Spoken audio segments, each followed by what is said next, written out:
Bonjour Karine, Bonjour, bienvenue sur Croissance Investissement. Je vous laisse vous présenter. alors je suis Karine Martinez, je suis la directrice commerciale de Edenred Payment Solutions.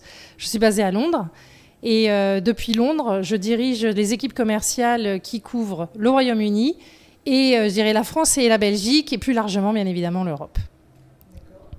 Et que faites-vous chez Edenred Payment Solutions? Alors, comme son nom l'indique, nous façonnons en fait des solutions de paiement pour nos clients, quelle que soit en fait leur activité. Donc ça peut être bien évidemment une simple fintech. Alors on peut prendre une référence très simple qui va être en fait une néobanque que tout le monde connaît, de type Green qui est un de nos clients en fait en France.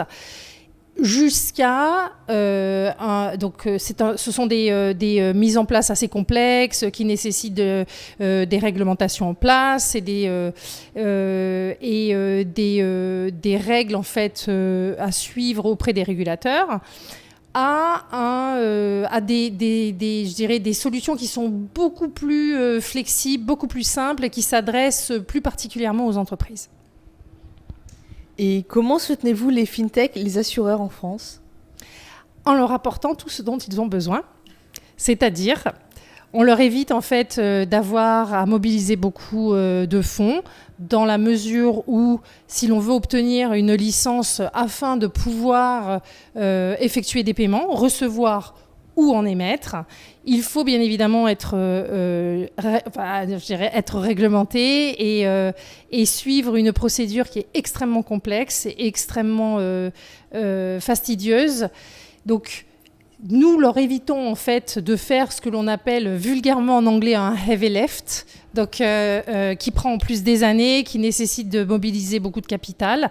Ils viennent nous voir, ils nous expliquent en fait ce qu'ils veulent faire et on va les aider à mettre en place ces solutions de paiement d'une façon la plus légère, je dirais, et la plus automatisée possible. Et est-ce que vous pouvez décrire votre écosystème de partenaires et expliquer pourquoi la collaboration dans le domaine des paiements est essentielle? Elle est clé.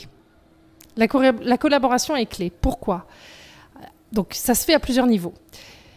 D'abord, afin de pouvoir soutenir des fintechs, que ce soit en France ou dans quel que soit le pays même, il est vraiment important de trouver le bon partenaire. Pourquoi ? Parce que trouver le bon partenaire permet d'avoir une vision à long terme. On ne signe pas pour 1 an, on ne signe pas pour 2 ans. Si effectivement on vise un développement et une belle croissance, il faut que l'on choisisse le bon partenaire dès le début. Et en choisissant le bon partenaire, on ne choisit pas qu'un seul partenaire et qu'une seule société. Effectivement, quand vous venez travailler avec nous, nous allons travailler avec des schemes, donc Mastercard, Mastercard bien évidemment, mais pas que. C'est-à-dire derrière nous, on a nos banques qui nous supportent, donc qui vont être ici en France Arkéa Banking Services, et on va avoir également une connexion qui va être faite à SEPA. Et au-delà de ça, vous avez également un réseau de partenaires enrichis qui permet d'avoir accès à des cartes plastiques, des cartes en matière recyclée, qui en fait permettent aux entreprises de pouvoir en fait créer exactement le produit de leur rêve. Et quelles sont les principales opportunités pour les fintechs en France? Oh là là, il y en a beaucoup. J'imagine, mais je vais avoir votre réponse. Alors, pourquoi est-ce qu'il y a énormément d'opportunités ? Déjà parce que on voit bien qu'il y a une dynamique d'un point de vue gouvernemental en France pour supporter et soutenir en fait cet écosystème de jeunes sociétés. C'est assez récent, on le voit. Donc moi, j'habite à Londres. Ça fait 16 ans que je suis à Londres. Et c'est vrai qu'il y a eu un réel boom il y a 15 ans à peu près des fintechs au UK avec on voyait un bel accompagnement, notamment des régulateurs. En France, c'est venu un petit peu plus tard. Mais on voit bien qu'aujourd'hui, il y a une prise de conscience majeure qu'il faut vraiment aider les entrepreneurs. Et je trouve en fait qu'il y a également une accélération qui s'est faite depuis le Covid avec une accélération en fait dans la digitalisation en fait des moyens de paiement qui fait qu'aujourd'hui les fintechs ont un rôle à jouer en fait dans cette digitalisation, dans toute cette structure et toutes ces mises en place que l'on appelle finance intégrée en fait, ou finance embarquée, qui permettent aux entreprises de pouvoir gérer des services de paiement. Et pourquoi est-ce qu'en France on a justement cette opportunité ?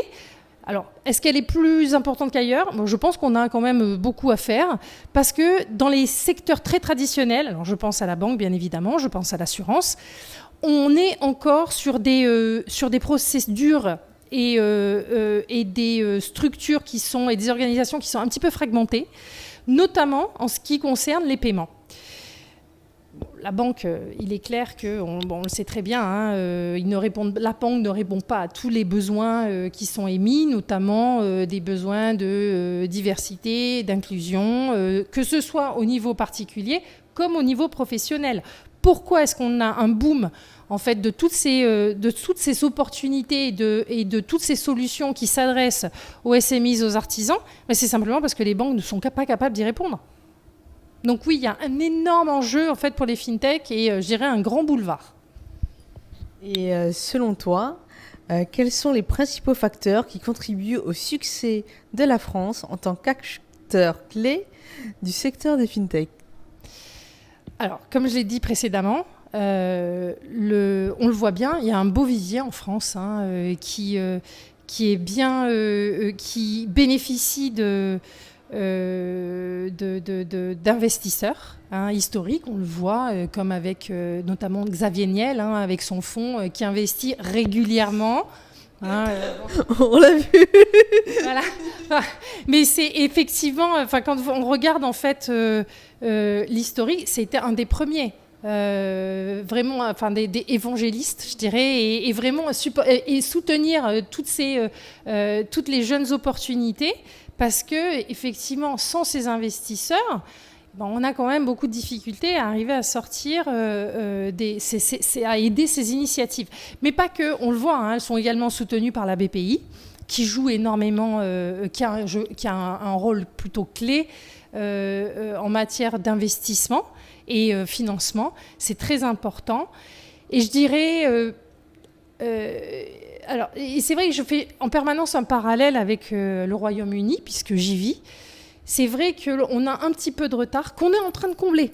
Vraiment, on voit qu'il y a une belle dynamique, notamment au niveau des levées. Quand on regarde les tableaux de levée, c'est absolument incroyable ce que les fintechs en France ont réussi à faire. Et pour moi, on a encore une fois un très très bel avenir dans la mesure où j'insiste en fait sur 3 cas particuliers qui sont la banque, l'assurance, bien évidemment, qui sont des industries traditionnelles qui ont un besoin de digitalisation, de transformation digitale. Je pense qu'on a vraiment un rôle très important à jouer. En tant pardon, je vais utiliser un anglicisme, j'aime pas ça, mais d'advisor. En fait, vraiment, on peut les accompagner parce que nous, FinTech, on a cette expérience. On sait exactement ce que ça veut dire d'être disruptif et on peut en fait leur apporter en fait cette expérience et en fait leur montrer le chemin. Merci Karine.